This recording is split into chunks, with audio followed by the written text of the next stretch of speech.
Cricket के कुछ hidden rules जो आपको पता नहीं होंगे। नंबर 1, क्या होगा अगर बैट्समैन बॉल को हिट करे और बॉल दो पार्ट्स में डिवाइड हो जाए, एक पार्ट 6 के लिए चला जाए और दूसरे पार्ट को कोई फील्डर कैच पकड़ ले, तो क्या वो 6 माना जाएगा या फिर आउट? चलिए जानते हैं। क्रिकेट रूल्स के हिसाब से इस तरह का इंसिडेंट अभी तक क्रिकेट हिस्ट्री में हुआ ही नहीं है, लेकिन इन फ्यूचर अगर इस तरह का इंसिडेंट क्रिकेट में होता है तो ना ही वह 6 माना जाएगा और ना ही आउट, वो डेड बॉल माना जाएगा। नंबर 2, क्या होगा अगर बैट्समैन ने 6 मारा और बॉल बाउंड्री को क्रॉस कर चुकी है, लेकिन गलती से बैट्समैन ने स्टंप को हिट कर दिया और बेल्स गिर गई, तो क्या बैट्समैन आउट होगा? चलिए जानते हैं। क्रिकेट रूल्स के हिसाब से जैसे ही बॉल बाउंड्री को पार करती है उसके बाद बॉल डेड हो जाती है, इसलिए अगर बॉल बाउंड्री पार कर चुकी हो और उसके बाद बैट्समैन गलती से स्टंप्स को हिट कर देता है तो वो आउट नहीं माना जाएगा, बैट्समैन नॉट आउट रहेगा और 6 भी काउंट होगा। नंबर 3, क्या आप ऑब्स्ट्रक्टिंग द फील्ड रूल के बारे में जानते हैं? दरअसल क्रिकेट रूल्स के हिसाब से अगर कोई बैट्समैन जानबूझकर अपना रूट चेंज करके थ्रो के बीच में आ जाता है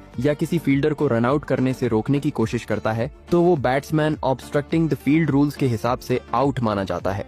नंबर 4, क्या बैट्समैन विकेट के पीछे जाकर बॉल को हिट कर सकता है? चलिए जानते हैं। क्रिकेट रूल्स के हिसाब से अगर कोई बैट्समैन स्टंप्स के पीछे जाकर गेंद को हिट करता है तो इसे एक वैलिड शॉट माना जाता है, लेकिन बैट्समैन को इस बात का ध्यान रखना जरूरी है कि वह फील्ड को ऑब्स्ट्रक्ट ना करे, वरना उसे ऑब्स्ट्रक्टिंग द फील्ड रूल्स के हिसाब से आउट भी दिया जा सकता है। नंबर 5, क्या आप जानते हैं कि कैच करने के बाद गेंद को कितनी देर तक होल्ड करना होता है? चलिए जानते हैं। क्रिकेट के नियमों में ऐसा कोई नियम नहीं है जो यह तय करे कि फील्डर को गेंद कितनी देर तक पकड़कर रखना होगा। असल में अंपायर इसका फैसला फील्डर के कॉन्फिडेंस और गेंद पर उसके कंट्रोल को देखकर करते हैं। अगर अंपायर को लगता है कि फील्डर ने गेंद को पूरी तरह से कंट्रोल किया है और गेंद जमीन से नहीं लगी है, तभी वह कैच को वैलिड मानते हैं। नंबर 6, अगर कोई बल्लेबाज क्रीज के आगे खड़ा है और बॉलर ने हाई फुल टॉस बॉल डाली जो कि बैट्समैन के वेस्ट के ऊपर से जाकर स्टंप्स को हिट कर जाती है, तो क्या वो बैट्समैन आउट होगा? चलिए जानते हैं क्रिकेट रूल्स। 41 के हिसाब से इससे कोई फर्क नहीं पड़ता कि बैट्समैन क्रीज के बाहर है या अंदर, अगर वो सीधा खड़ा है और बॉल उसके वेस्ट से ऊपर है तो वो नो बॉल मानी जाएगी।